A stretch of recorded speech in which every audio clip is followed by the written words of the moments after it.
What is meditation and should Christians practice it? I answered that and more in today's Daily Shift. If you're new to me, hi, my name is Raquel and I'm your GPS for success. Christian businesswomen work with me to achieve inner peace and attract the life that they want without compromise. I'm an Amazon bestseller, single mama of 3, prophetic advisor and coach, and stationary junkie. This is day 8 of 21 on Christian meditation. And if you're looking for an easy way to check out all the videos in this series, I created a blog post that has all the videos in order, and you certainly do not have to watch them in order to get what you need.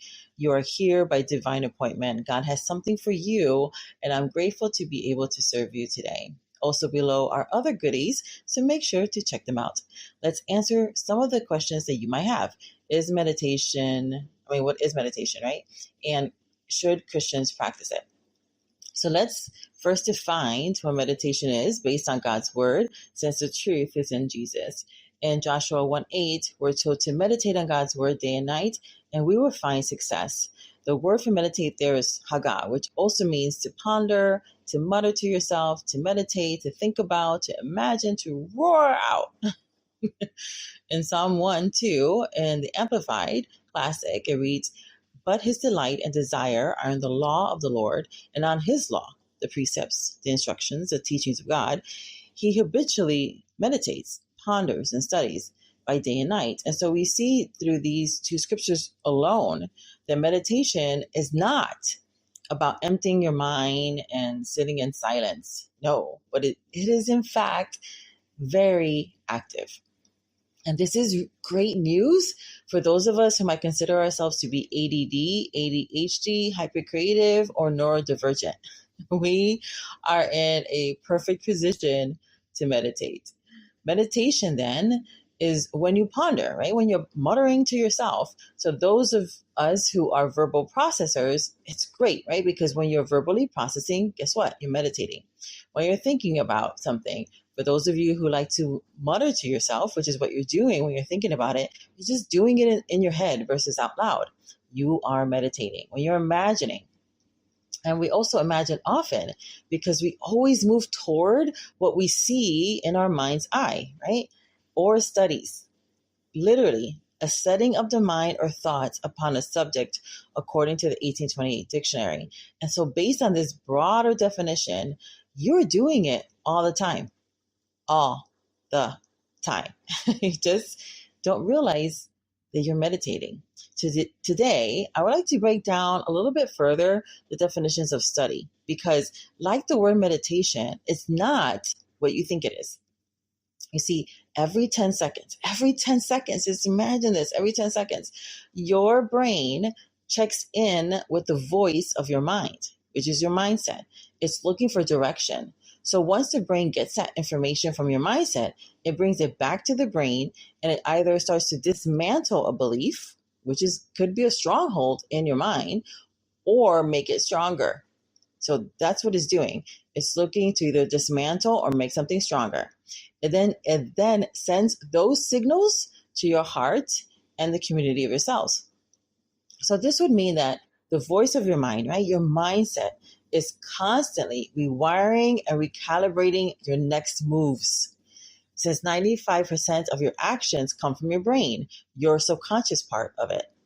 So this would also mean that the voice of your mind, your mindset, is depositing information to be absorbed into your heart, which we're told to guard it with all diligence, because out of it comes the limitations, the boundaries, the issues of your life. The issues of your life are stored in your heart, but how do they get there? Through the meditation of your mind. This would also mean that we're sending the information into our cells of what programs to read or to run based on your mindset. Yes. So your mind even tells your cells what to do or not do. We are not trapped by how we came into this world. And isn't that good news? This is such great news, because if you feel like you can't help yourself because you were born that way, or you might say like, this is just how my family is, it doesn't matter. God gives you your power back through meditation. And we'll tackle that another day. I'll just go further into that. In the meantime, what does this mean for you? That daily you have 8,640 opportunities for a reset. So how do we get that? Because you have 86,400 seconds a day, but every 10 seconds, there is a check-in. So you just take out the little zero. That means you have 8,640 opportunities for a reset. And why am I calling it a reset? It's because, again, every 10 seconds, your brain is saying, what are we doing? Do you have your mind right? What are we dismantling? What are we fortifying? And it's going to distribute that information through the rest of you. Now that we understand even more how we're truly, beautifully, and wonderfully made, we can see the grace of God here in these verses even more, because to meditate on His word day and night is what the instruction is. So day and night is just an idiom, right, for continually doing something. But actually doing it day and night is a great place to bookend your day. So you're like, when should I do it?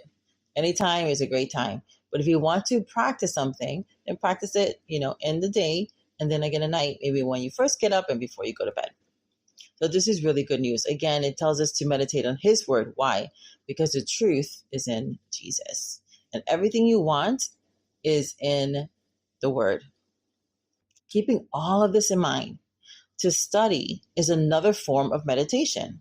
So we're looking again at the 1828 dictionary, and it means, again, literally a setting of the mind or thoughts upon a subject. So where have you been setting your mind? Setting your mind is your inner GPS, and it will lead you to what you have set your mind to. So what is another definition of that? What are you currently believing? Even the lies, because the lies is still a belief system. If you allow it to continue to take hold and drive you to those particular outcomes.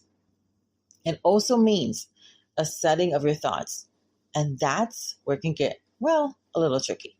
So if you want different outcomes, you don't set out to do different actions unless those actions are to recalibrate what you're setting your thoughts to, right? Because that's the meditation, is the studying.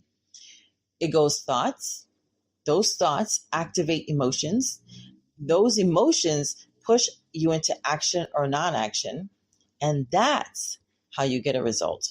So your result is actually based on the thoughts you think, the intentional mindset you have or that you're working on. And that's the question then, right? What have you set your mind to? Not your heart. Your heart is already being fed, and it gets fed through the voice of your mind. This is why following your heart doesn't even make any sense when you understand this, because you're doing that anyway. It's the way you're designed. It's why we are shown how we're wired to succeed, to meditate our way there so that our heart, which is our manufacturing center, has the right plans to draw us into the right next step for us. The second and fourth definition in the 1828 dictionary is attention, or the subject of your attention, respectively. So what are you giving your attention to? You are literally sowing into your life what you are paying attention to, and that is also meditating. This would mean that if you want a different outcome, audit your social media, the books you're reading, the music you're listening to, the shows you're binging on. All of it brings you into meditation. And if that storyline is not something that you want in your life right now, you can do what you want because you're grown, but maybe consider fasting some of that time out to focusing your attention and entertaining yourself in other ways. Entertaining yourself in ways that speak into the life that you desire. There's a saying that says, where the mind goes, the man follows. This is literally how you're wired to succeed. And that is why I've created this series. You might hear some background noise. It's just life happening. I'm in Chicago. That's what this series is about. Bringing you into fuller awareness of the gift of grace God has given you through giving your power back. A lot of times we talk about grace and receiving grace from God. Yes, we need it. But this is another form of grace. And this is one of the most powerful ways that grace is manifesting in your life, is through awareness and saying, hey, I've given you this power. You can take your power back. So what did what does giving your power back looks like? You taking responsibility to do something about it. Yes. Sometimes when we think about God's grace, we're like, oh, he's going to do it. God's like, no. My grace is also giving you awareness of what has been put into your power to change things. You do it. You can do this.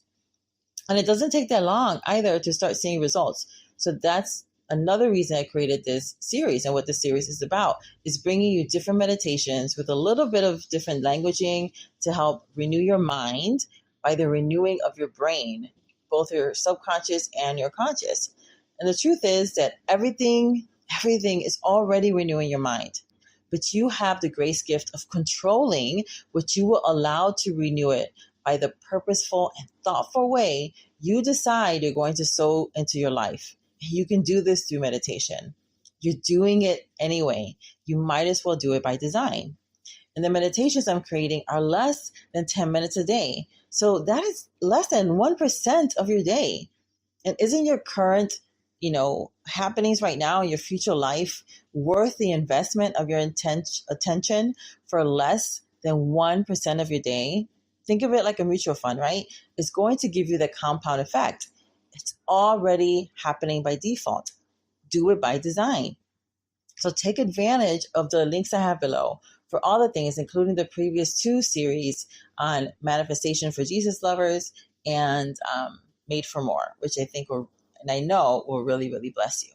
So if you want to supercharge your efforts, then consider this: exclusive access to join our community and receive twice monthly live group coaching sessions. Plus, my favorite thing is the 24/7 asynchronous coaching, because life doesn't wait. Why should you? Much, much more.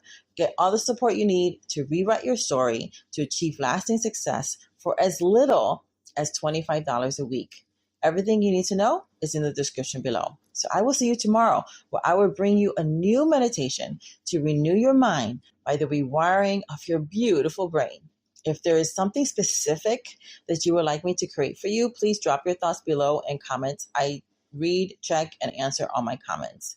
In the meantime, may God's riches and best be yours. Bye now.